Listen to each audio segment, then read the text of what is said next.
व्यक्ति या जीव का कर्म ही उसके भाग्य का निर्माण करता है। भगवान श्री कृष्ण ने महाभारत के जरिए हमें ज्ञान की प्राप्ति करवाने की कोशिश की है। हम सभी का मन काफी विचलित रहता है।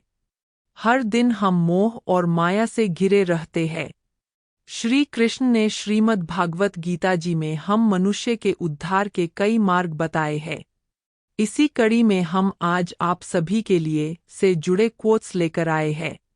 जो एक क्षण में बदल जाए, एक क्षण में भंग हो जाए, वह प्रेम नहीं, लोभ होता है। अहंकार वह छाया है जो आत्मा की रोशनी को अंधा कर देती है।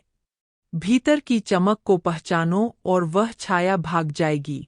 मैं किसी के भाग्य का निर्माण नहीं करता और ना ही किसी के कर्मों के फल देता हूँ। बाबा, तेरे अलावा कौन देगा सुकून मेरी रोती हुई आंखों को? किसको देखूं कि नींद आ जाए? मनुष्य का जीवन केवल उसके कर्मों पर चलता है। जैसा कर्म होता है वैसा उसका जीवन होता है। जैसे एक दर्पण बिना निर्णय के सत्य को प्रतिबिंबित करता है, वैसे ही दुनिया को वैसे देखें और अपने कार्यों को अपने आंतरिक ज्ञान का प्रतिबिंब बनने दें। दुनिया को बदलने का नहीं, बल्कि खुद को बदलने का प्रयास करें, क्योंकि उस परिवर्तन में आपके आसपास की दुनिया भी बदल जाएगी। अपने अनिवार्य कार्य करो, क्योंकि वास्तव में कार्य करना निष्क्रियता से बेहतर है। कर्म का फल व्यक्ति को उसी तरह ढूंढ लेता है जैसे कोई बछड़ा सैकड़ों गायों के बीच अपनी मां को ढूंढ लेता है। जो अपने लक्ष्य के प्रति समर्थ है, वह सफलता की ऊंचाइयों को छू सकता है। भगवान श्री कृष्ण जी कहते हैं कि हमें किसी से भी अंधा प्यार नहीं करना चाहिए। हमारा किसी के प्रति अंधा प्यार हमें कभी भी आगे बढ़ने नहीं देता। हजारों मील की यात्रा एक कदम से शुरू होती है। आत्मा की यात्रा एक इरादे से शुरू होती है। आत्मा न जन्म लेती है, न मरती है, ना ही इसे जलाया जा सकता है, ना ही पानी से गिला किया जा सकता है। आत्मा अमर और अविनाशी है। किसी के साथ दुख बांट पाना भी एक तरह का सुख है।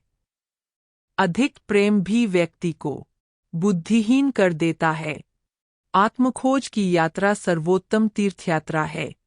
अपने हृदय में स्थित ब्रह्मांड को समझने के लिए भीतर यात्रा करें। मैं किसी के भाग्य का निर्माण नहीं करता और ना ही किसी के कर्मों के फल देता हूँ। मुझे नहीं किसी और को पाने की तृष्णा। मेरे गुरु मेरे आराध्य हो आप श्री कृष्णा। अनुमान मन की कल्पना है और अनुभव जिंदगी का सबक है। सच्ची खुशी तभी होती है जब आपकी सोच, कथन और कर्म में समानता हो। विनम्रता की खुशबू विपरीत परिस्थितियों में भी दूर दूर तक फैलती है। व्यक्ति या जीव का कर्म ही उसके भाग्य का निर्माण करता है। किससे कब और कितना बोलना है, अगर तुमने यह समझ लिया तो तुम अपनी जिंदगी के सार्थक बन चुके हो। जीवन में कभी निराश नहीं होना चाहिए, क्योंकि कमजोर आपका वक्त होता आप नहीं। विनम्रता की खुशबू विपरीत परिस्थितियों में भी दूर दूर तक फैलती है। व्यक्ति या जीव का कर्म ही उसके भाग्य का निर्माण करता है।